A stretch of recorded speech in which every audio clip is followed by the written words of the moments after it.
Hey guys, Justin here. Welcome to my first Photoshop video. Alright, so a lot of people have contacted me over the last few days or so, asking me about how they can improve their, basic Photoshop skills, layer masking, selective color adjustments, and skin retouching. So I figured for this video, the first one, we're going to cover some basic skills when it comes to removing blemishes from your models in your portraits.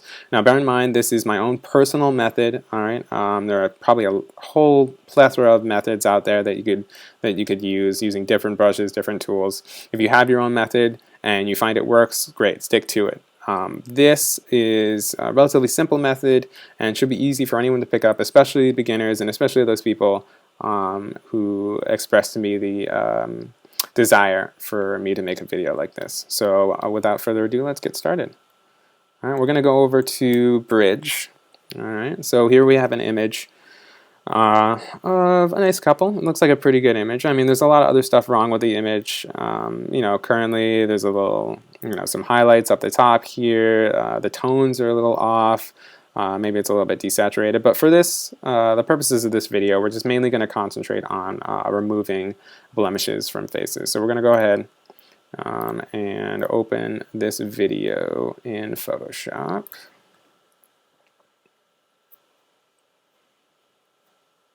Alright, so it went ahead and opened it in Camera Raw, but if you open stuff in Camera Raw, you can go ahead and make basic level adjustments or color adjustments that you feel necessary, but we're just going to go ahead and open it up.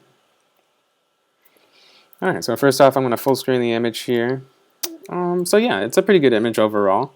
What we're going to do mainly for this video is focus on the problem area, which is this gentleman's slightly blemished face. Alright. So first off, the first thing when we do, and the first thing you should do whenever you're editing your photos like this, is make a copy of your background layer. Alright, I would not recommend just working solely on your background layer. There's a difference between constructive and destructive edits.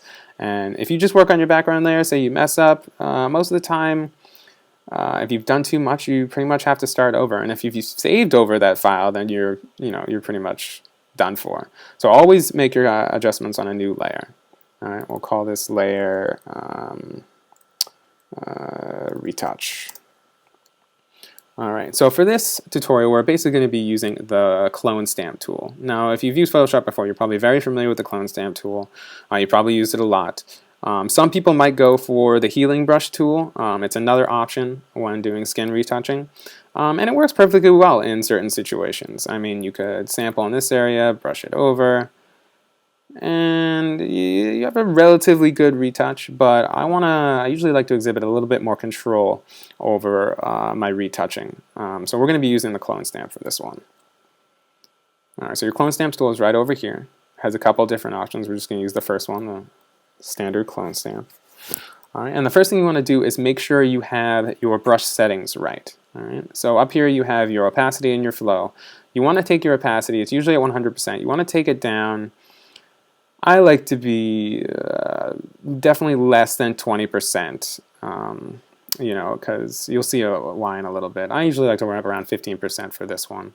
All right. Next, you want to take your brush hardness. It's usually at 100% there. You want to take it all the way down to the left. Make sure you have a very, very soft brush in this instance.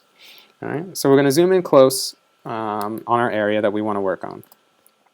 Now, for your brush size, you want to make it a relatively not too big, not too small brush. I'm going to choose this size right here, and you're going to be changing your size as you work. But first off, you're going to sample an area of the face that is relatively evenly lit and doesn't really have a lot of color difference in it. So we're going to hold the Alt key here. That's how you sample with the clone stamp.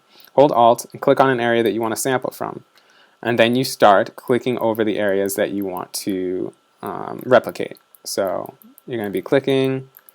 Now this is where your low opacity is going to come in handy. You're not going to be making, very drastic changes very quickly. They're going to be very subtle and very gradual, which is the key to making convincing, adjustments. Our end goal is to make adjustments that are realistic and almost imperceptible to the untrained eye.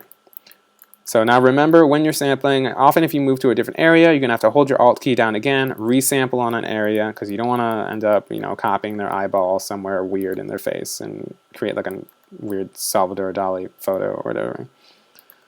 Alright, so I'm going to move down here. I'm going to resample again in this area, copy over like this, and just continue. You're going to be clicking multiple times. Alright, resample there. Like that. Let's resample here.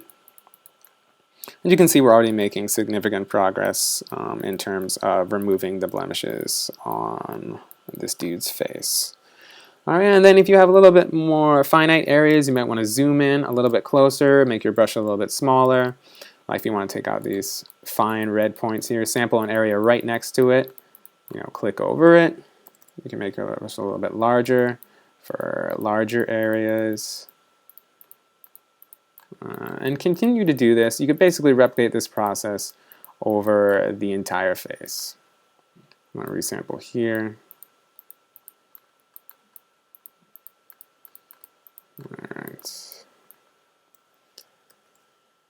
Now, depending on the degree of retouching you have to do, this might take you a while. Alright, so I'm going to zoom in on these areas here. Move here. Now, when you make your brush too small, it's often noticeable because your color area is a little bit too finite. So make sure your brush is large enough when you're sampling your areas. Alright, and then over here, over here. Alright. Alright, I think we're almost there. Alright. Alright, that's pretty good. Alright, I know I didn't take a lot of time going over this. I'd probably spend a little bit more time retouching it. But if you hide the layer and then re-show it, you can see the progress that we made in terms of removing the blemishes already. Pretty good. Alright, now the last thing that I'd want to do, which is pretty much always the last thing I want to do, is go to the layer, your adjustment layer, the copy of the layer that you just made, go up to this opacity slider, and I always bring it down below 100%. I rarely ever leave my adjustment layers at 100%. I usually like to go around 75, 80%. What this does, it gives it a little bit more realistic feel to the retouching. It's going to allow the blemishes to show through slightly, as opposed to having a completely smoothed out face. Often that looks a little fake and it's kind of obvious if you've done a decent amount of retouching. So again, unhide the layer, rehide it. It looks pretty good. All right, so that's the basic method that I use on mostly all of my photos. If you have any questions, feel free to leave it in the comments area. Any suggestions, any methods that you find effective that you want to share. If you want to see examples of this, you can go to my website. I pretty much use this method on all my portraits. You can go to coltinphotography.com or my Facebook page at facebook.com/coltinphoto. Thanks a lot, guys. Mind your frame and stay tuned for the next video.